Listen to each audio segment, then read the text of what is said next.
Oi, oi, gente! Sejam muito bem-vindos a mais um episódio do Verdadeiramente Livres Podcast. Aqui, a nossa mentalidade é expandida. A gente sai de onde estamos e vai para um outro ponto com uma nova mente, porque foi para isso que Cristo nos chamou, não é? Uma nova mente, a mente de Cristo. E hoje eu tô com uma convidada muito especial, a pastora Bianca Gimenez. Gente, ela é casada com o Renan, ela é mãe de 3 filhos, da Júlia, da Heloísa e do Davi, pastora na igreja El Shaddai em São Bernardo do Campo, onde eu tive a honra de pregar já, de ir lá ministrar uma palavra. Ela é diretora da escola El Shaddai desde os 22 anos de idade. Ela acabou de me contar isso aqui. Olha que incrível. E ela está aqui hoje, apaixonada por Jesus, e veio compartilhar com a gente um pouquinho de história, um pouquinho de como ela vive, como ela superou os desafios, enfim, nos ensinar um pouquinho, certo? Seja bem-vinda, Bianca. Obrigada, Camila. Estou muito feliz com o convite. É uma honra poder estar aqui participando do seu podcast, poder compartilhar a nossa história, compartilhar nossas experiências. Estou muito feliz de estar aqui com você. Que bom, obrigada. Eu que agradeço. Eu tô feliz, porque assim, gente, rapidinho. Eles têm uma igreja, pastora Bianca, com a família, e eu vou contar um pouquinho. Eles têm uma igreja e eu tenho um chamado, né, de que eu caminharia no mundo dos negócios, porque eu sou empresária e eu falo para empresários, mas que eu caminharia também nesse mundo, né, nesse ministério de levar Jesus para as pessoas. E eles abriram a porta da igreja, eles abriram essa primeira porta para mim, e lá foi o primeiro lugar em que eu fui ministrar, falar, né, o que Deus tem colocado no meu coração, palavras que Deus tem me entregado. Então, é uma honra enorme ter você aqui.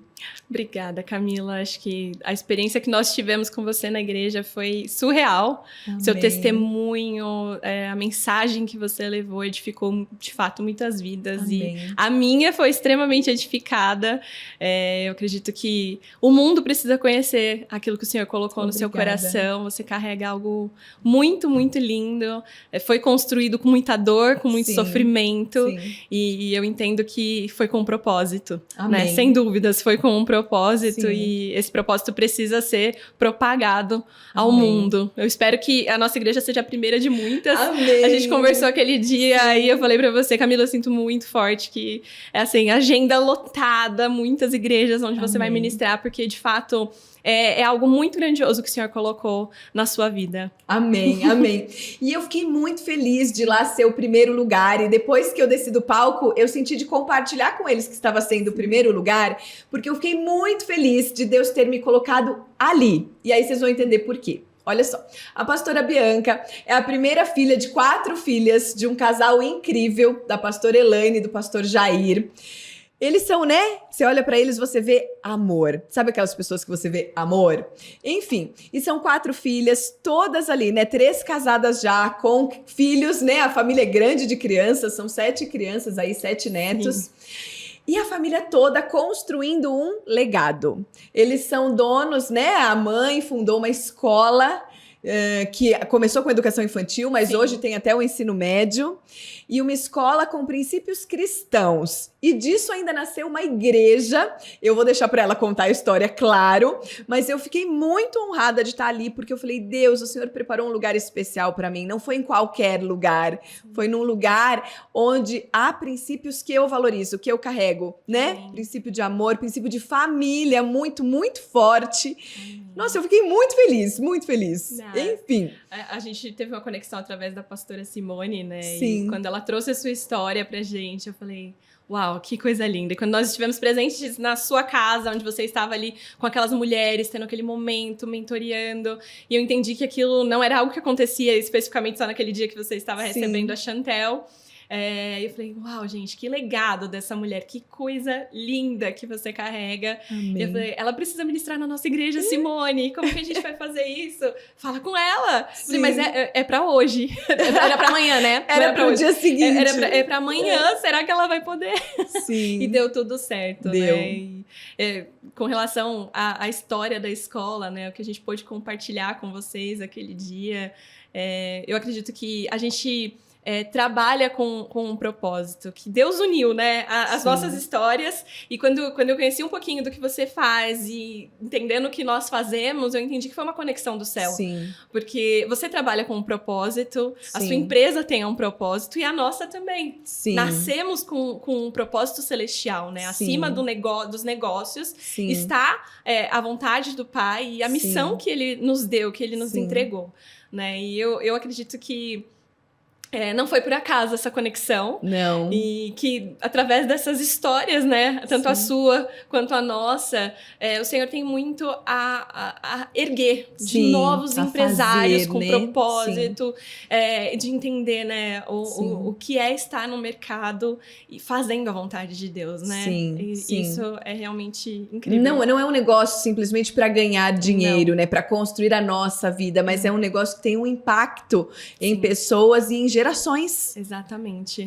E o Colégio El Shaddai, quando nasceu, foi num momento de dificuldade financeira, né? Sim. Quando a minha mãe iniciou, ela tinha só eu e minha irmã, né? Nós somos em 4 irmãs.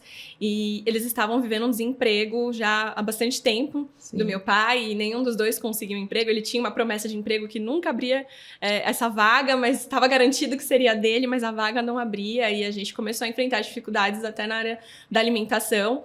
E Deus sempre proveu tudo, Sim. né? E quando faltou o alimento, o Senhor levou pessoas sem que meu pai ou minha mãe tivessem pedido ajuda para suprir essa necessidade, que bateu na porta deles e entregou o alimento. E a minha mãe sempre teve um sonho com relação aos filhos, a educação das filhas dela. Tá. E ela não tinha a menor condição de realizar esse sonho. E ela queria que nós fôssemos criadas dentro de uma escola com princípios cristãos. E ela conhecia uma irmã da igreja que tinha uma escolinha no bairro, pequena, e que essa escolinha era de princípios, né? E tinha educação cristã, mas ela não tinha condição de nos manter ali naquela escola. Então, naquele momento de dificuldade, essa irmã a encorajou a iniciar uma escola na casa dela. Eu falei, Elaine, por que você não começa? E ela não tinha o menor conhecimento. Começava em casa. Era na casa dela, não tinha a menor estrutura. A casa num bairro de periferia, sem acabamento, com aproximadamente 100 degraus para chegar na onde seria, de fato, a escola. E ela, aquele sonho nasceu no coração dela com um propósito, desde o início. Sim. Que seria levar a palavra de Deus para todas as crianças que passassem por ali. Inicialmente, ela iria cuidar de crianças. Ela não tinha formação para ser uma escola. E ela falou, eu vou começar, né? Por que não começar? Sim. Conversou com meu pai. E eu tenho um grande exemplo dentro de casa, né? De submissão. Sim. E ela foi conversar com meu pai e falou, eu só preciso do seu sim. Você me autoriza? O Senhor colocou esse desejo no meu coração, eu preciso saber se você me autoriza, porque eles precisariam mudar para casa da minha avó, para que a nossa casa se tornasse a escola. Sim. E aí ele falou assim, você não conte com o meu dinheiro, não conte comigo, não tenho como. Não tenho mas como ajudar. você tá autorizada. E eles realmente não tinham, né? E ela falou, não, eu só preciso da sua autorização. E desde então, o Senhor começou a suprir todas as necessidades, entregar tudo que eles precisavam. Bianca, quando sua mãe me contou essa história, eu lembro que ela falou que assim que ele permitiu que ela abrisse a escola, a vaga de trabalho dele saiu. Sim. Não foi? Foi no dia seguinte. Ela iniciou, abriu a porta da escola, as primeiras crianças já estavam matriculadas. No dia seguinte, a empresa que estava já há meses prometendo a vaga, ligou para ele falando, olha, a vaga está aberta, você já pode iniciar. Se essa vaga tivesse aberto antes do início da escola, ela não teria começado, não teria porque ela aberto a entenderia escola. que o Senhor já tinha suprido onde eles precisavam. Sim. E ela não teria iniciado. Então, Deus colocou eles num momento ali de escassez, de dificuldade, com um propósito. E eles estavam atentos e ouviram a voz de Deus. Né? Eu acho que o grande segredo tá aí. A gente entender o propósito de Deus nas adversidades, nas dificuldades e agir de acordo com a voz dele. Ouvindo e obedecendo a voz dele. E eu falo, minha mãe, ela obedeceu em tudo. Porque ela nem sabia o que significava El Shaddai. Olha. E esse nome nasceu no coração dela e ela começou a perguntar para pessoas o que significava El Shaddai, porque ia ser o nome da escola dela. E aí falaram para ela, El Shaddai significa Deus Todo-Poderoso. Ela falou, esse vai ser o nome da minha escola. Então, em tudo, ela foi ouvindo e obedecendo a voz de Deus. E o crescimento foi muito rápido. Ao mesmo tempo, meu pai fazia um propósito de oração, pedindo a confirmação de Deus, que se fosse da vontade dele, na semana seguinte teria um número X de matrículas. Chegava no final da semana, ele perguntava para ela, sem ter contado para ela que ele estava nesse propósito, ele perguntava para ela, quantas matrículas você fez? Quando ela falava o número, batia com o número que ele tinha pedido em oração para Deus. E isso aconteceu por várias semanas seguidas, e ele entendeu que de fato era a vontade do Senhor. E em um ano, a gente precisou ocupar a garagem da casa, precisou ocupar a casa inteira de tanta criança que tinha. Olha.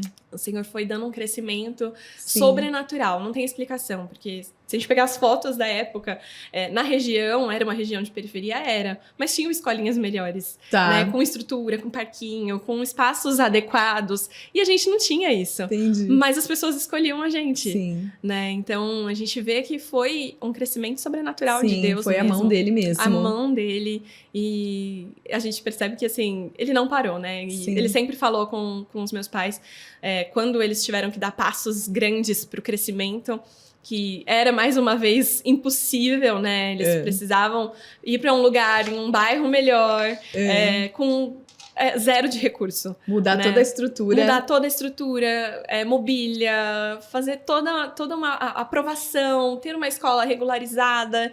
E isso custava muito caro, e eles não tinham recurso para isso.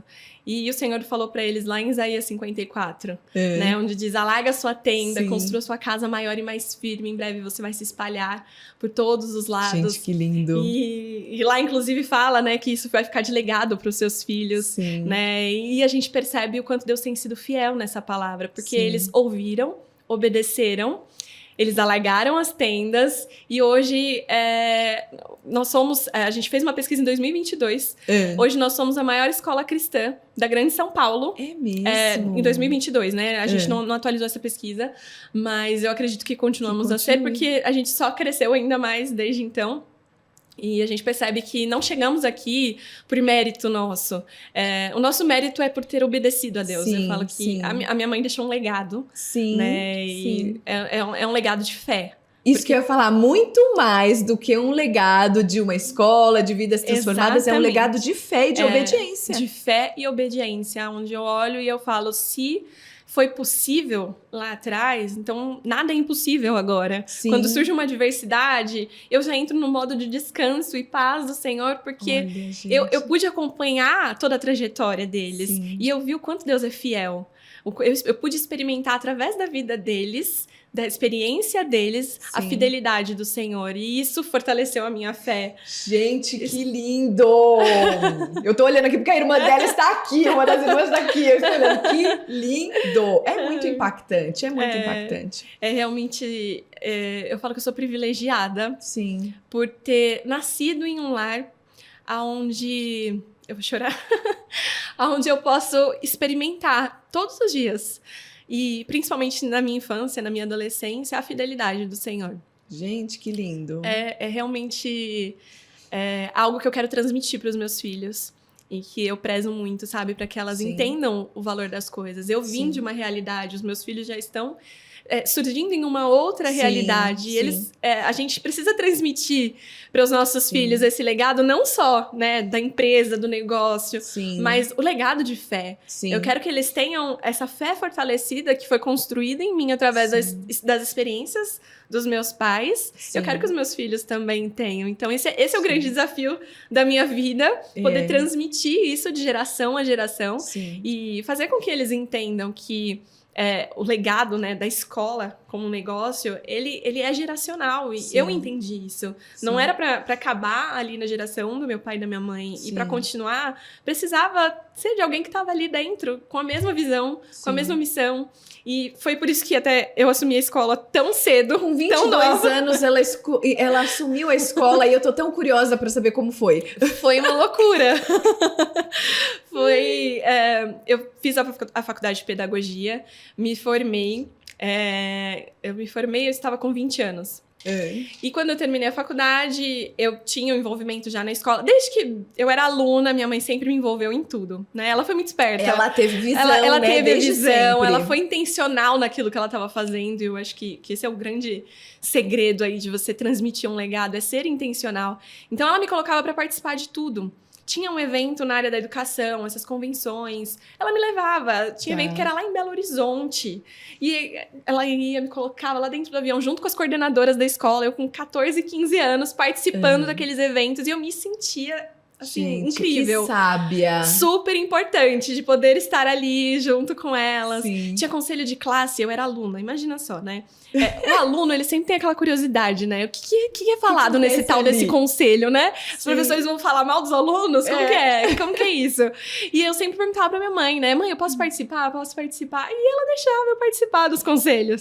Lógico que nem todo mundo ficava tão feliz, né? De eu estar presente ali. Nem tudo era falado ali, Não, nem tudo era tão falado quando eu estava presente.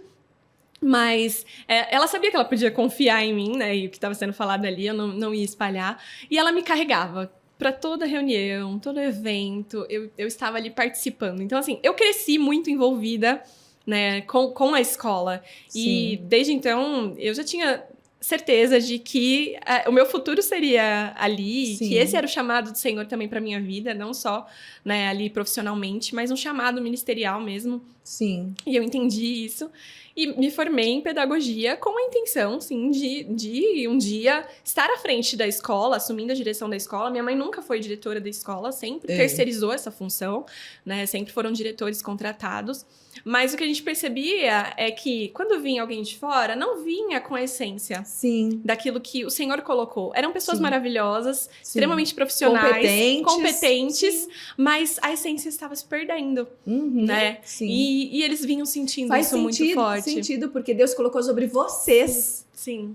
E como minha mãe não tinha formação na área da educação, ela precisava terceirizar, né? Porque uma escola precisa de um diretor pedagógico. Sim. E chegou um momento, né, onde eles começaram a perceber que, inclusive, eles estavam perdendo alunos, né? Por esse motivo. Era um momento, assim, que eles vinham só na crescente e que eles começaram a olhar para os números e estava decaindo, né? E eles começaram a orar muito sobre isso. Toda a decisão que eles tomaram sempre foi sob muita oração. Sim. E aí eles vieram conversar comigo. Filha, o Senhor falou conosco que é pra você assumir a direção da escola. Eu fui colocada contra a parede, com 22 anos. Eu tava ali contra a parede. A minha filha mais velha tinha acabado de nascer. Ela tava bebezinha. E eu nem tava sonhando com isso, né? Sim. E aí eles me colocaram contra a parede e eu falei assim, que não, se Deus falou com vocês, ele vai ter que falar comigo também. Sim. Porque eu não tô pronta, não tô preparada, não quero. E aí eu comecei a orar, né? E falar com o Senhor, que se fosse da vontade dele, pra ele falar comigo também.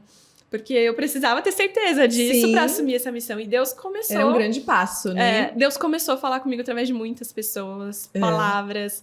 E uma das pessoas que falou comigo foi, inclusive, uma professora da escola. Atualmente, ela é coordenadora. E ela já saiu da escola, mas ela se tornou coordenadora. E ela veio falar comigo sobre Davi. Né, o quão cedo Davi foi chamado para uma missão muito grande, para um propósito muito grande, que Deus estava me levantando como Davi ali dentro da escola e que era para eu assumir aquilo que estava nas minhas mãos. E meus pais não tinham contado para ninguém, falado para ninguém, era algo ali entre Deus nós mesmo. E eu percebia que assim, não era uma pessoa nem duas, eram várias sendo usadas por Deus. E eu falei, não. Tá bom, Senhor. Eu vou obedecer. Sim. Eu tô aqui pra obedecer e eu vou te obedecer. Se o Senhor me escolher, o Senhor vai me capacitar, porque eu não me sentia capacitada. Sim. Né? Eu de fato, não estava ali naquele momento pronta, capacitada. Mas, a partir do momento que eu disse sim, conversei com os meus pais, falei, tá bom, eu vou assumir. E a partir do momento que eu disse sim, eu creio que veio uma unção do Senhor sobre mim e que Ele passou a me capacitar e é Ele que me capacita todos os dias. Ele só espera um sim da gente, Ele só espera o nosso sim. É o sim. Ele vem enchendo. Sim. A gente não precisa estar pronto, a gente não precisa estar preparado. Sim. A gente fica às vezes esperando, né? A gente precisa ser obediente. O tempo certo, esperando ficar mais velha, esperando ter mais conhecimento, quando Ele só quer o sim, porque aí Ele vem e faz a obra. E o meu desespero maior era porque os professores que eu iria liderar foram meus professores. Eu me formei dentro da escola. super mais velhas, E às eu não vezes. era uma super aluna, né? Eu era aquela aluna faladeira, dava um pouquinho ali de trabalho pros professores, que estavam sempre chamando minha atenção.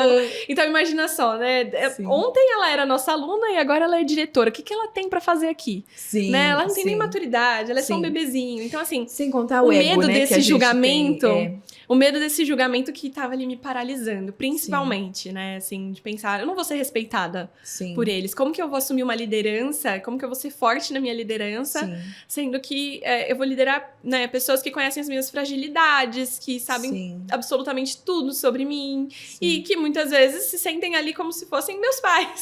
Sim, com certeza. Te viram desde Que pequena. viram crescer, né? Então, eu entendo que, de fato, é uma dificuldade pro outro também, que Sim. tá do outro lado, Sim. enxergar uma liderança em alguém que E às você viu vezes eles crescer. têm até uma expectativa, né? Sim. De uma promoção, de algo, e de Exatamente. repente. De repente, essa expectativa se frustra. Sim. Porque é da família, Agora, né? Mas não é só porque era da família, era Sim. porque realmente Deus me escolheu e me chamou Sim. pra estar ali, né? E desde o momento que eu assumi a liderança, eu fui muito firme, muito forte. E aqueles que, infelizmente, não conseguiram entender, Sim, né, o que o Senhor estava propósito. fazendo ali, o propósito, eu tive pulso, firmeza, Sim. pra estabelecer realmente ali o ambiente que o Senhor estava dizendo que tinha que ser, da forma Olha. como ele estava dizendo que tinha que ser. E tudo ouvindo a voz dele, sabedoria, é isso? Exatamente, é sabedoria. Eu sempre pedi pro Senhor me dá sabedoria. Isso é uma oração que meu pai sempre ensinou. Peça sabedoria. Ele sempre falou de Salomão e o quanto Salomão prosperou por conta da sabedoria. E eu Sim. sempre entendi isso. Eu preciso de sabedoria. Sem sabedoria, eu não vou ser nada. Sim. Não vou chegar a lugar nenhum. E eu creio que, assim, eu estou no processo, né? Sim. De receber Sempre a sabedoria. estamos, né? De receber a sabedoria do Senhor. Mas eu entendo que, assim, a melhor coisa é a gente obedecer. Muitas vezes a gente não consegue reconhecer a Sim. voz do Senhor e muitas vezes a gente toma atitudes achando que é a gente que tá fazendo. Sim. Só que aí lá na frente você percebe que foi Deus que dirigiu Que tudo. já tava no plano ele tava dele. direcionando tudo. Exatamente, e a gente não percebeu. Exatamente, tudo foi ele. E eu enxergo hoje, né, para o que eu construí como diretora dentro da escola, né, o número de alunos que dobrou praticamente de quando eu assumi como diretora para o que a gente tem Faz hoje. Faz o quê? 12 anos? Crescimento. 12 anos. 12 anos na direção da escola. O crescimento que nós, né, temos tido durante todo esse tempo, eu não entendo como algo construído por mim, mas de fato construído por Deus. E eu acho que se colocar nessa posição de dependência de Deus que faz toda a diferença, a gente entender que Sim. não somos nós não temos capacidade nenhuma, conhecimento nenhum, Sim. mas o Senhor nos capacita todos os dias. E eu sempre Sim. me coloquei nessa posição e entendo que é isso que tem me sustentado. Esse é o segredo do sucesso. Se eu cheguei ao sucesso, de fato, não sei dizer ainda. Acho que muitas coisas, a gente tem muitos sonhos, muitos planos, Sim. muitos projetos, né, que ainda não se concretizaram, né, mas eu entendo que é o caminho, né, do sucesso. É Sim. realmente se colocar num lugar de dependência do Senhor. Que lindo, gente. Que lindo. Eu amei ouvir isso. Mais uma parte da história. Eu amei. Agora, eu tenho uma curiosidade sobre escola. Sim. Esses dias eu estive na escola, conversando lá na escola do Guilherme, e eu falei, Uhum. gente, que posição difícil de vocês. Talvez hoje seja o ramo mais difícil de se atuar, porque a gente está lidando com crianças para começar, e a gente tem que lidar de uma forma muito assertiva, porque é a construção de um ser humano, né? E a gente sabe que o mundo está estranho, digamos, né? Valores invertidos. Sim. Então, por mais que vocês tenham uma escola cristã que prega isso, nem sempre os alunos vêm com isso de casa. Como que é isso? É tranquilo? Não é? Tem muito desafio em relação à educação dessas crianças? Como que é isso? A educação é, de fato, muito desafiador, né? Principalmente no momento que nós temos vivido. A gente sabe que essa geração é uma geração diferenciada. Sim. Né? Eles cresceram em uma realidade completamente diferente, onde existe uma inversão de valores, onde não se respeita a autoridade. Sim. E onde não se reconhece ali a palavra como uma verdade absoluta. E nossa escola é uma escola confessional, né? Aprovada como confessional. Então, o pai que faz a matrícula lá sabe que o filho vai aprender, né, sobre a Bíblia. A gente não vai ali impor uma religião, Sim. né? Não é o nosso propósito, jamais. Sim. Mas estamos ali ensinando a palavra, né? Tá. Estamos ali...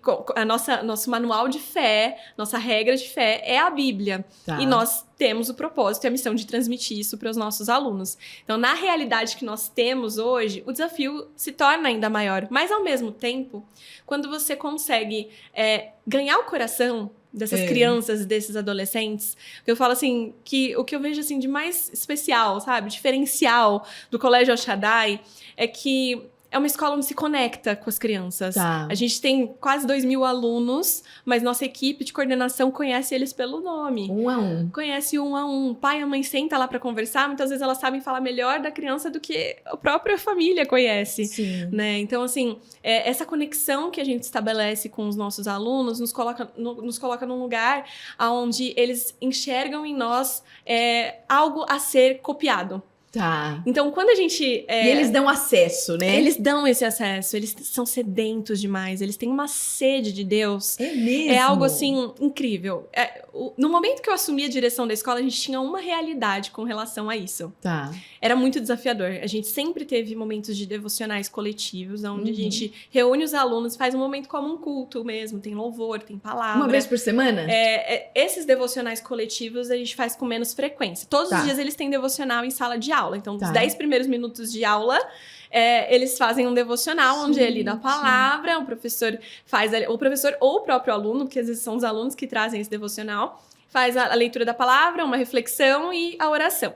Mas aí, bimestralmente, a gente reúne todos eles para fazer um momento de culto mesmo. Tá. E quando a gente fazia isso, logo que eu assumi a direção da escola, parecia que tinha uma muralha entre a gente e os alunos. Tá. Era muito difícil acessar. E não... Muito difícil acessar o coração deles. Tá. Né? E eles estavam ali, de fato, porque eles tinham que estar, é parte do currículo da escola, eu sou obrigada a estar aqui e por isso eu estou aqui. Hoje, eu já vejo que, através do que foi desenvolvido diariamente, né, daquilo que a gente conseguiu voltar às raízes e pôr em prática, através da educação por princípios, de fato, executar o nosso papel ali missionário, onde os professores vestiram a camisa, eles entram na sala, eles falam de Deus, seja na hora do devocional, não seja na hora do devocional. Isso foi despertando e fazendo, né, arando a terra do coração deles. Sim. Hoje, quando a gente faz um momento de devocional coletivo, a gente acessa ali o coração deles de uma maneira muito linda, muito maravilhosa, assim, é sobrenatural o que Deus faz no momento do apelo, porque a gente sempre faz o apelo, a gente sempre dá a oportunidade deles aceitarem a Jesus, reconhecerem, fazerem a confissão de fé. Sempre tem no mínimo 50 alunos ali em cima do palco. A gente leva eles até o prédio da igreja, né, para fazer esses momentos. Desde que a gente tem a igreja, a gente, como ao lado da escola, a gente consegue levá-los até a igreja para fazer esse momento. Mas o momento é todo dirigido pela equipe da escola. O louvor é feito por alunos. Então é um momento muito gostoso. E aí, quando a gente demora um pouquinho mais para fazer o devocional, eles começam a bater na nossa porta e perguntar quando vai ser o próximo devocional. Então, sempre no pé da coordenação. Tá demorando muito. Quando vai ser o próximo? Muito. Então, assim, eles são muito sedentos. É uma geração que, ao mesmo tempo que tá sendo muito bombardeada lá fora e recebendo muitos estímulos e ensinamentos contrários à palavra, eles têm reconhecido que eles precisam de Deus. E eles estão sedentos por isso. Então, a gente percebe a urgência de que mais colégios do El Shaddai se levantem pelo mundo. Porque a gente percebe a diferença que nós, com tão pouco, conseguimos fazer na vida deles. Ele vem de um lar tão disfuncional, de tantas dores, e quando ele chega ali, ele encontra um lugar de aconchego. A gente ouve muitos testemunhos de alunos, justamente, assim, de lares disfuncionais, onde as famílias, né, pais separados, mora com a avó, mora com a tia, e quando eles estão ali, é realmente um momento onde eles falam: aqui eu me sinto completo. E muitas vezes a família não frequenta, né, nenhuma igreja. Então, é a única oportunidade que ele tem de receber aquilo, de ouvir aquilo. A gente que está sempre envolvido com isso, a gente sabe o quanto semanalmente o nosso coração é cheio através da palavra, da ministração, né, da igreja, do corpo de Cristo. Mas a gente consegue olhar para os nossos alunos e entender que não é a realidade deles, né?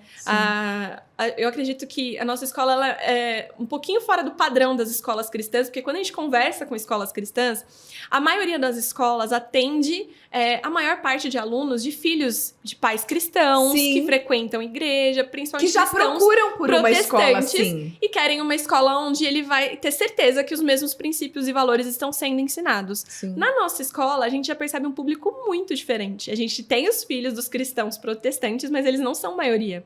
Ah, A não é maioria? Não. A Olha. maioria são pais que querem ver os filhos sendo criados dentro dos princípios e valores cristãos, mas que não frequentam muitas vezes nenhuma religião. Eu não quero seguir muito, mas eu quero que meu filho Mas siga. eu quero que ele siga. Toma, que o filho é seu. Vocês podem dar um jeito no meu filho? Mais ou menos Pra mim, isso. eu não quero, né? Não Isso. quero abrir mão do mundo. Mas eu sei que é importante pro meu mas- filho. Olha que realidade, né? Esquisita de se Mas o constatar. mais lindo é que, através dos filhos que estão ali dentro sendo ministrados diariamente, eu ia nós perguntar alcançamos isso. as famílias. Eu ia perguntar, eles levam isso, né? E Levam. acabam trazendo Levam. os pais. Eu vejo pelo meu filho, né? O Davi tem 3 anos. E ele chega em casa, ele canta a musiquinha que tava cantando na escola, são louvores. A professora, enquanto eles estão fazendo atividade, deixa louvores tocando na sala. Não só as musiquinhas infantis, mas Sim. os louvores, né, de adoração. E ele chega cantando aquelas músicas. Ele, antes de comer, ele quer fazer a oração, porque toda refeição que é feita na escola, eles fazem a oração de agradecimento. Aí ele faz a mãozinha da oração e quer que a gente faça a mãozinha da oração, porque a professora ensinou a fazer a mãozinha da oração. Repete. Aí a oração tem que ser repetida, porque na escola é repetida. Então, Papai do Céu, aí espera a família inteira responder. Papai do Céu. Então, isso chega em casa. E eu vejo, eu sou testemunha do quanto isso chega em casa. E as famílias vão sendo ali, aos pouquinhos, semeadas, né? Sim, sim. A própria criança leva essa semente pra dentro de casa. E foi Leva. daí que nasceu a Igreja El Shaddai. Eu ia perguntar também, ia chegar nisso. E aí, como é que nasceu uma igreja? Porque você tem uma escola e de repente se cria uma igreja. Sim, o meu pai, ele sempre foi pastor, né? Mesmo antes da escola. Ele foi ungido a pastor muito cedo. Ele era da igreja presbiteriana. E funcionava na garagem da nossa casa uma igreja, né? Quando a escola foi aberta. Tá. E ele que liderava essa igreja. Mas com a demanda da escola, foi crescendo e era totalmente dependente dele e da minha mãe, que faziam tudo. Ele pintava, ele que fazia todas as reformas, ele que fazia a manutenção, ele que fazia compras. Ele era todas as funções Tá. ali dentro, né, na parte administrativa. Enquanto minha mãe cuidava, né, da parte pedagógica com as crianças, né, ele fazia toda essa parte e ele precisou abandonar o ministério. Tá. Né? Ele entendeu que o ministério ali, naquele momento que o senhor estava levantando, ele era para dentro da escola. Era a escola. Ele entregou a igreja para uma outra pessoa, essa outra pessoa assumiu, a igreja passou a funcionar em outro lugar. E desde então, ele não atuou mais como pastor de uma igreja, até que antes da igreja El Shaddai, de fato, surgir, aproximadamente uns 17 anos atrás, ele teve contato com um índio que foi até a escola para fazer uma apresentação, junto com uma missionária, para fazer uma apresentação no dia dos povos indígenas, foi fazer essa apresentação para as crianças. E ele conheceu a história, né, desse índio e se conectou demais. E a partir daí ele começou um processo ali missionário nessa aldeia indígena que fica no Mato Grosso. Aldeia Cachoeirinha. Tá. E desde então nunca mais saiu de lá. Sério? Ele vai de tempos em tempos? Vai de tempos em tempos. E ele tem, né, ali tem uma igreja estabelecida. Antes de nascer a Igreja El Shaddai aqui, essa igreja iniciou lá dentro da aldeia Cachoeirinha. Com o pastor Antônio. E a gente viu o quanto a realidade de toda aquela aldeia foi transformada a partir do momento que a igreja foi estabelecida ali dentro, né? É um povo que vivia na miséria. Eles passavam fome, era um povo muito sofrido. E a gente ajudava, mandava roupas, caminhão de comida. Quando chegava lá, vinha uma multidão para pegar. E a gente olhava aquela realidade e falava, meu Deus, né? Quando que isso vai mudar? Sim. E através da escola, meu pai foi sustentando esse ministério na aldeia, começou a equipar a aldeia com computador, colocar pessoas para fazer curso, onde eles aprenderam a trabalhar, né, com informática, comprou máquinas de costura, aí pôs curso de costura para que elas aprendessem a fazer costura, montou uma rádio dentro da aldeia, foi criando vários projetos. Também, né? Sim, eles sempre tiveram um coração extremamente generoso. Abençoador. E enquanto eles estiveram, né, envolvidos ali com aquela aldeia, a gente viu o quanto prosperou. E o quanto aquele povo tem prosperado, né? Então, assim, hoje eles não vivem mais uma situação de miséria. Hoje a gente não precisa mandar caminhão de doação de roupa para lá. Eles já se vestem muito bem. Olha! Então, a gente pode destinar essas doações para outros lugares, porque Deus tem abençoado e eles têm como suprir essas necessidades. E aí, a partir do início da igreja na aldeia, o coração deles já começou, né, a despertar de volta ao ministério, né, como igreja pastoral mesmo. E sempre, né, desde o início da escola, foram muitos testemunhos de conversão, de famílias que vieram para Jesus através da escola e que muitas vezes ficavam desigrejadas. Sim. Eu não sei para onde ir. E aí ele tentava direcionar, né, essas pessoas para outros ministérios. Mas eu queria tanto estar com você, caminhar com você. E existia essa cobrança ali das pessoas. E a gente começou a fazer cultos. Toda quarta-feira tinha culto na escola, a gente mandava na agenda o convite para as famílias, ele sempre escrevia ali uma mensagem, uma reflexão, mandava para as famílias e fazia o convite, né? E os pais iam, né, nesse culto da escola. Tá. Não tinha uma placa na frente, não era aberto, assim, para quem estava de fora, ninguém sabia o que estava acontecendo. Era só para eles. Realmente voltado para as famílias da escola. E o Senhor começou a mandar as pessoas ali, e muitos aceitaram a Jesus, e começou a nascer um ministério, né? Porque eles aceitaram a Jesus ali, tinha os cultos ali, eles não frequentavam outra igreja, e aí a gente precisa ser igreja para esse povo. Agora é o pacote completo, é um ecossistema completo. É um ecossistema, eu entendo que de fato, assim, era o propósito de Deus desde o início. E aconteceu no tempo de Deus. No tempo que, de fato, certo. Eles estavam prontos e preparados para isso. Porque enquanto eles estavam tão envolvidos com a escola, eles não teriam condição de assumir uma igreja. Verdade. Né? Então, a partir do momento que o Senhor levantou as filhas para estarem na escola, eles hoje têm tempo para estar envolvidos com a igreja. Né? Então, e aí a igreja hoje tem 5 anos, no comando deles. Está no comando deles, a igreja. E eles iniciaram já ali na rua da escola, propositalmente mesmo. Para ficar fácil. Porque eles entendem que uma coisa está totalmente ligada à outra, né? Nós somos igreja para toda a comunidade, mas nasceu com o propósito de atender principalmente as famílias que nascem na fé dentro do Colégio El Shaddai, que são muitas. E a maior parte dos membros é da escola ou não?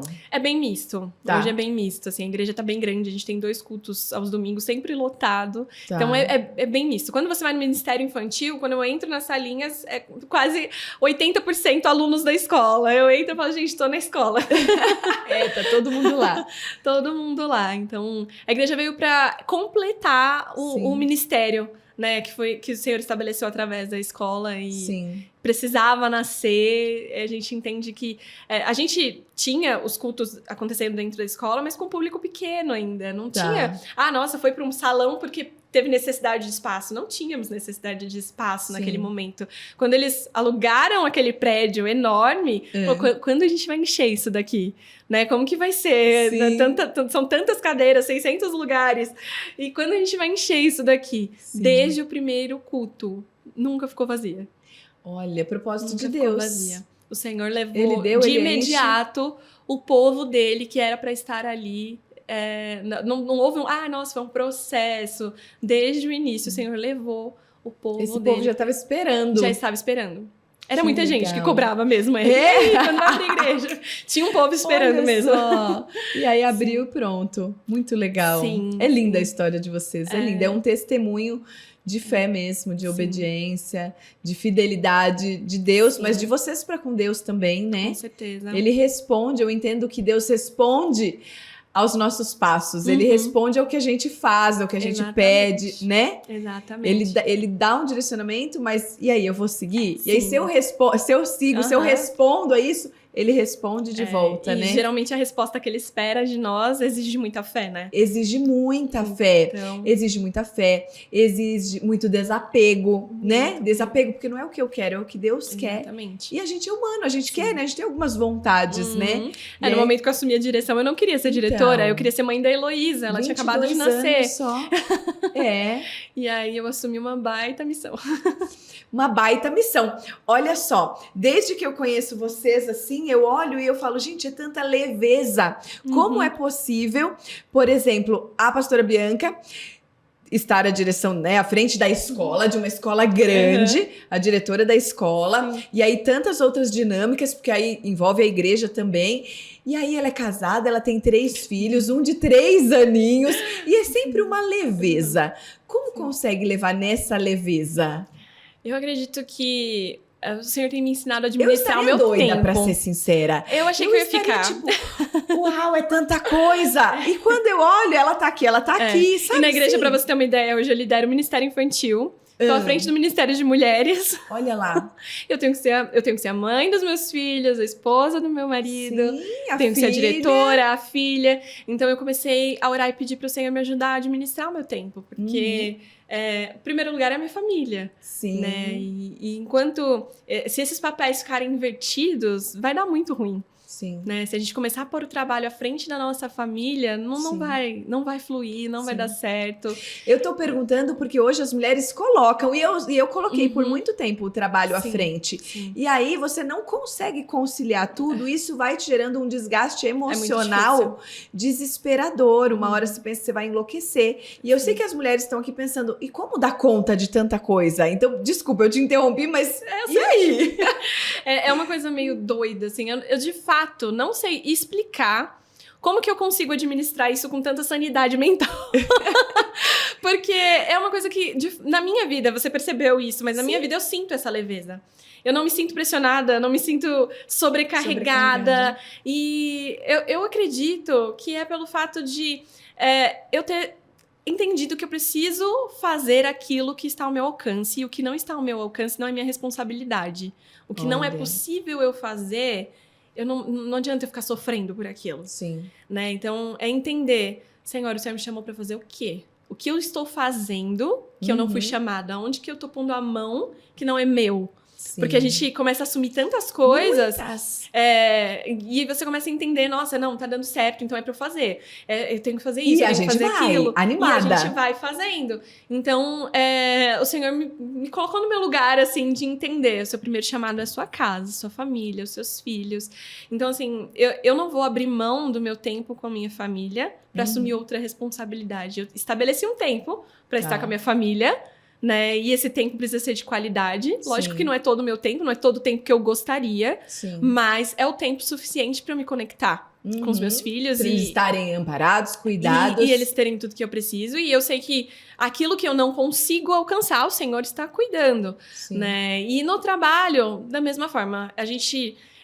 construiu, né? Eu falo que a gente conseguiu construir um legado dentro da empresa, da escola como um todo. Então, hoje a gente tem uma equipe muito, muito alinhada, né? Então, eu saí da escola, viajei 21 dias. Ai, eu ia falar isso também. Gente, elas 21 dias de férias. 21 dias num período letivo. Sim. Não foi num período de férias. E eu fui tranquila. Porque eu sei que tem pessoas lá dentro que entenderam o propósito, a missão e estão ali vestindo a camisa. São pessoas que estão cumprindo seu papel. Então, eu acho que primeiramente, a gente tem que aprender a formar líderes, né? Formar pessoas para estarem ali assumindo coisas que, de repente, você estaria ali criando uma sobrecarga. Né? Aprender a dividir os papéis, né? A distribuir um pouco das funções. Na igreja, da mesma forma. A princípio, eu queria fazer tudo, abraçar tudo. Eu que organizava, eu que fazia. E aí, eu fui entendendo, não, calma, eu tenho que ir... Né? O Senhor vai me mandando mãos e eu tenho que ir delegando isso. É aprender a delegar funções. E ele vai mandando gente, né? Ele vai mandando gente. E quanto mais você delega, parece que ele vai mandando mais pessoas capacitadas a assumir aquilo. Então, eu tô no processo ainda de entender e aprender a formar líderes para fazer coisas que hoje eu ainda acumulo sobre mim e distribuir essas funções. Mas eu entendo que essa leveza tá muito relacionada a você saber que você tem amparo. Né? Eu tenho amparo hoje. Confiar nas pessoas, Confiar nas pessoas. A gente já, né, apanhou bastante confiando em pessoas erradas, mas eu creio que é um risco, né, que todo empresário corre. Mas eu creio que hoje o Senhor levantou pessoas ali que, de fato, entendem o propósito e a missão. E comprometidas com o reino. São comprometidas com o reino. Quando as pessoas entendem que o compromisso não é com você, mas é com o reino, é com o que está sendo construído para o reino, tudo flui melhor, né? Exatamente. E o descanso, né? Eu tava conversando com uma amiga ontem, a gente foi tomar um café, e eu tava falando justamente sobre isso. Ela falou, Bi, tá tudo bem com você? Como que você tá, né? Como que esse momento você tá vivendo? O Senhor tem me colocado pra orar por você. E como que você tá? Ela preocupada se eu estava bem. E aí eu fico ali na minha cabeça e falo, Senhor, eu tô tão bem, que eu fico às vezes com vergonha de falar que eu tô tão bem. Porque é algo que... Eu falei pra ela, eu fico às vezes refletindo, né? O porquê que eu me sinto assim tão bem. Mas Mas eu entendo que é porque eu entrei numa posição de descanso, é um modo de descanso, de confiança em Deus, de entender que Ele governa a minha vida e absolutamente tudo está sob o controle dele. Sim. Esse modo de descanso mudou a minha mentalidade, sabe? A forma como eu enxergo os problemas, os desafios, a correria do dia a dia, né? Do fazer aquilo que é possível e entender que o que não é possível. Eu acho que Ele tá cuidando. Se desligar do impossível é essencial pra gente conseguir viver no modo de descanso, né? E colocar nas mãos de Deus o que é impossível. Tá nas mãos dele, é ele que vai fazer. Mas assim, lógico, né? Tem os momentos que a gente fica, meu Deus. O cabelo fica em pé, que eu vou fazer agora? Nossa, tem essa época do ano na escola tem muito evento, tem muita festa, e aí eu sou muito envolvida com a parte de matrículas, né? A gente tem todo um processo que a gente desenhou, né, de atendimento aos pais, onde eu faço uma apresentação coletiva para todos os pais a cada 15 dias, e é no fim de semana, e o fim de semana é da minha família, dos meus filhos, então eu fico naquele conflito, meu Deus, e é a parte que mais me traz, assim, aquele desespero, é quando eu tenho que sacrificar o meu tempo com a família e que eu não tenho outra opção. Eu tenho que fazer aquilo. Então, nesse momento, eu fico meio... Jesus, me ajuda. Jesus, me ajuda. Mas é um tempo também, né? Tempo. Não é... É um tempo. Enfim, é naquele momento. Mas, no geral, o modo da paz do Senhor reina. Não, eu percebo isso. Desde que eu conheci vocês, eu falo, gente, que família no modo... paz, no modo leveza. Eu falo que é leveza, porque eu fui pesada há tanto tempo. Que bom que isso é transmitido, né? Que as pessoas conseguem sentir isso, porque é algo que eu vivo mesmo. Então, e se a gente não sabe da história, você é uma pessoa leve. Mas quando você sabe todas as demandas que a pessoa tem, todos os papéis que ela ocupa, tudo o que tá sob a responsabilidade dela, você fala, uai, mas que leveza é essa? É do Senhor. É sobrenatural, não tem explicação. A gente fica aqui tentando explicar, mas não tem explicação, é sobrenatural. Não tem. E esse modo descanso, recentemente eu também entendi esse modo descanso, tanto que na conferência Cura, eu trouxe uma palavra sobre isso, né? Nem tava lá na agenda do evento, mas eu falei, gente, eu preciso trazer essa palavra, porque enquanto eu tava orando pela conferência, Deus me trouxe, aí eu tinha anotado num post-it lá na minha mesa, né? No meu quarto de adoração, eu tinha lá, falar sobre descanso na cura, porque o descanso, ele traz cura. Exatamente. Se você não aciona esse modo descanso, ele te adoece. Adoece demais. Porque você quer fazer tudo do seu jeito, e o seu jeito talvez não funcione, a gente não tem todas as respostas. E eu acredito que, aí mais uma vez, né, a questão de experiência, né, familiar, o quanto eu vivi um processo dentro da minha casa onde eu vi os meus pais se sacrificarem para construir o que eles construíram hoje, né? E a minha mãe, ela sacrificou a saúde dela. Ela entrou em depressão, ela viveu um processo bastante difícil que eu acompanhei ali como filha e que desde o começo eu falei, eu não quero viver isso, eu me recuso a viver isso, né? Então, esse exemplo do que eu tive em casa, de poder enxergar, olhar e falar, tá, o que ela fez que levou ela para esse lugar, né? O que causou isso nela? Ela trabalhou demais. Foi necessário naquele momento, se ela não tivesse feito aquilo, ela não tinha construído o que ela construiu, né? Mas ela se sacrificou. Ela sacrificou ali, naquele momento, a saúde dela. E desde o começo eu falei pro Senhor, eu falei assim, eu não quero sacrificar a minha saúde mental, a minha família. Com a família. Exatamente. E eu entendo que o nosso propósito maior, a ordem de Deus, é primeiro a família, né? E minha mãe nunca inverteu também essa ordem, mas ela precisou demandar muito mais tempo para o trabalho por uma questão de necessidade, né? E isso foi adoecendo ela, né? Então, assim, o olhar também para os erros, para as falhas, né? O que eu não quero repetir. Até porque eu não quero a gente começa a viver algo diferente do que a gente acredita. E isso traz dor. Isso traz doença mesmo. Exatamente. Então, isso fez toda a diferença. Fez quando a gente aprende com o erro. Não é o erro, né? Mas com a experiência dos outros. Muda tudo. Quando a gente tem essa sabedoria de olhar para trás, ver o que deu certo, o que não deu, por que não deu, como que eu vou fazer diferente, muda tudo. E aí leva a gente para esse lugar de descanso mesmo. graças a Deus, assim, eu tenho uma parceria muito forte em casa, né?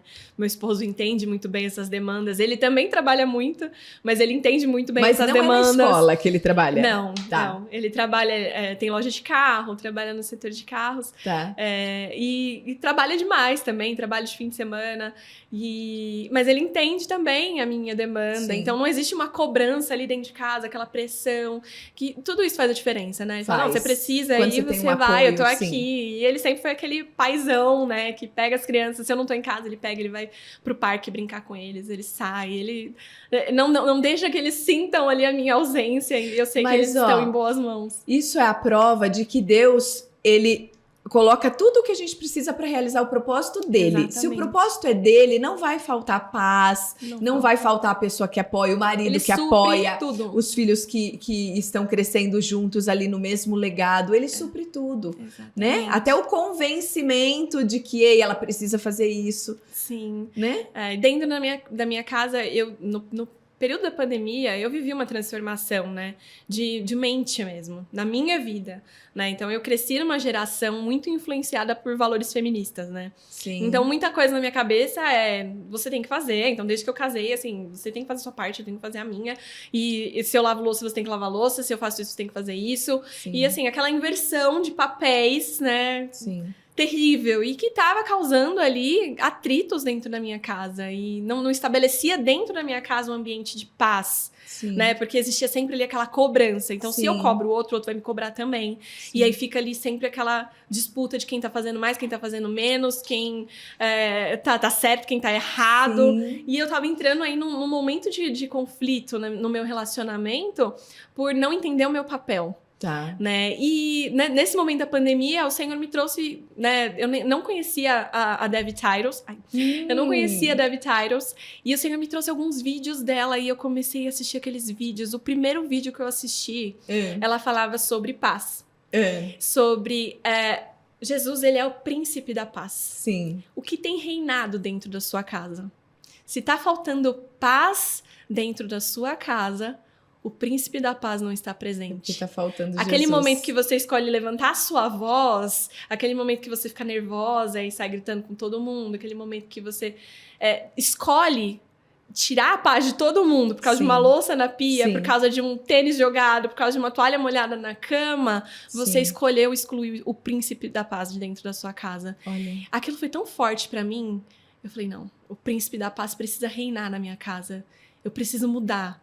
Eu preciso ser transformada. E começa pela gente, né? Pela mulher. A mulher, ela é responsável por estabelecer esse ambiente. Sim, nós somos as edificadoras. Sim. O Senhor nos chamou para edificar a nossa casa. Sim. Significa que nós somos as construtoras. Nós estabelecemos o ambiente que nós queremos viver. E a partir daquele primeiro vídeo que eu assisti dela, foi assim... Uma chave que virou na minha cabeça. Eu falei, não, preciso conhecer mais essa mulher. Comprei o livro, Experiência do Lar, comecei a me aprofundar, fiz uma mentoria com ela, tudo isso durante a pandemia. E hoje a gente aplica isso na igreja, né? A gente tem eu até a Experiência do Lar. Lá quando a filha dela foi fazer uma quando a Trina lá. veio. Mas assim, eu pude viver na minha vida uma transformação por ter entendido, sabe? Que quem nós somos como mulheres dentro da nossa casa e qual é o nosso papel como edificadoras no nosso lar, o que eu tô construindo na minha casa. Sim. É minha responsabilidade. O que eu tô ensinando para as minhas filhas, porque você tem duas Exatamente, filhas. é a minha responsabilidade o que eu tô construindo ali dentro. Se minha casa não tá tendo paz, a culpa é minha. Sim. Porque eu sou edificadora. Então, essa chave virou na minha cabeça de um jeito que eu entendi. E, de fato, a partir do momento que eu assumi o meu papel, entendi o meu papel, através do curso, da mentoria, entendi o meu papel como mulher dentro de casa e excluí todos os valores feministas que estavam ali enraizados já dentro de mim. Não porque eu buscava isso, porque eu sempre fui antifeminista, mas eu vivia. Mas a gente vai aprendendo isso e a gente nem sabe, é inconsciente. É inconsciente. E aquilo foi transformando a minha casa, a minha vida. E tudo mudou. E acho que esse modo paz e descanso tem relação também com esse momento da minha vida. De estar no seu lugar. De assumir o meu papel e entender a importância dele. Sim. E entender que eu sou responsável por estabelecer o ambiente que eu quero viver. E aí eu entendi que isso não era só pra minha casa, Sim. que isso era pra todos os ambientes que eu frequento, Sim. né? Então, eu vou ditar como que aquele ambiente vai ser. Quando você chega, você Se eu traz a chegar na luz ou loucura, as trevas? como todo mundo vai ficar? É. Então, eu tenho que ser a pessoa que vou levar a paz. Tá todo mundo doido? Todo mundo de cabelo em pé? Eu tenho que chegar pondo tudo no lugar. Sim. Calma, gente. Né? Vamos entender o que tá acontecendo. Sim. E então, eu fui assumindo essa posição de ser aquela que carrega o príncipe da paz junto. Amém. E eu espero melhorar cada dia mais nisso. Ai, gente, amém, amém. Gente, amém. Meu Deus, a gente vai ter que terminar. Eu não tô acreditando. Vem de novo. Tá tão boa essa conversa. Tá tão boa essa conversa. Gente, quantas chaves lindas. Quantas chaves lindas. A pastora Simone tinha falado pra mim, chama a pastora Bianca, que você vai ver só que mulher incrível, maravilhosa. Quanta coisa pra acrescentar pra essas mulheres que às vezes estão perdidas, né? Sim. Ai, o meu lar tá destruído. Por onde começar? Comece por você, né? Por você. A gente sempre acha que é o outro, né? Exatamente. Comece por você. E quando você começa por você, não é só a sua casa, todos os lugares por onde você passa, vai sendo tudo ajustado, tudo sendo colocado no lugar. Ai, tô muito feliz, obrigada! Bom, obrigada a você, Camila. Foi uma honra poder participar desse podcast. Fui muito edificada nessa conversa, chorei, me emocionei. Amém! Eu também me emocionei aqui. Muito bom. Me emociono de ouvir o que Deus faz na vida das pessoas. E é lindo quando a gente se coloca nesse lugar que outras pessoas podem, através da nossa vida, né? Começar a conhecer Jesus e viver isso. É muito bom. Uma responsabilidade que a gente muitas tem, vezes né? eu queria ter o poder, sabe? Eu converso com pessoas que estão vivendo momentos difíceis. Eu falo, gente, que vontade de entrar lá naquela mente e virar a chavinha que um dia eu pude virar na minha vida. Sim. Né? A gente não tem esse poder, mas eu acredito que quando a gente compartilha experiências, a gente consegue aos pouquinhos. Aos pouquinhos. Você vai plantando, né? Plantar a transformação. Exatamente. A gente vai plantando. Sim. Obrigada, viu? Imagina, que agradeço. Obrigada por ter estado aqui. Um beijo pra família inteira. Vamos fazer de novo? Todo mundo com saudade de você. Vamos fazer de novo. Eu vou marcar de ir lá na igreja. E a gente... vamos fazer de novo também lá na igreja, né? Vamos. Vamos. Precisamos. Foi muito, muito maravilhoso o que você carregou ali naquele dia, naquele encontro de mulheres. E teremos muitos outros com você lá na nossa igreja, com certeza. Vamos. E aqui também. Sim. Gente, eu amei. Vocês amaram, né? Enfim. Que bom que você esteve aqui. Foi um dos episódios mais emocionantes, gente. Eu tô aqui falando com Deus. Deus, obrigada. Eu tô sempre assim. Eu não sei se eu acompanho a conversa, se eu falo com Deus. Se eu agradeço, sabe? Eu tô sempre nesse conflito. Deus, obrigada. Mas pera que eu tenho que voltar. Ele é maravilhoso, né? Quando ele tá presente, quando ele tá na mesa, a conversa ela é incrível, ela flui. E o que eu orei antes de entrar aqui é que o Senhor estivesse aqui antes da gente chegar. Amém. E eu tenho certeza que Ele está. Amém. Amém. Ele está. Sim. Amém. Amém. Meninas, olha só. Esse foi mais um episódio do nosso podcast. Acompanhem os próximos. Toda quinta-feira nós temos. E eu amei. Obrigada, Bianca. Obrigada a você. Tchau, gente.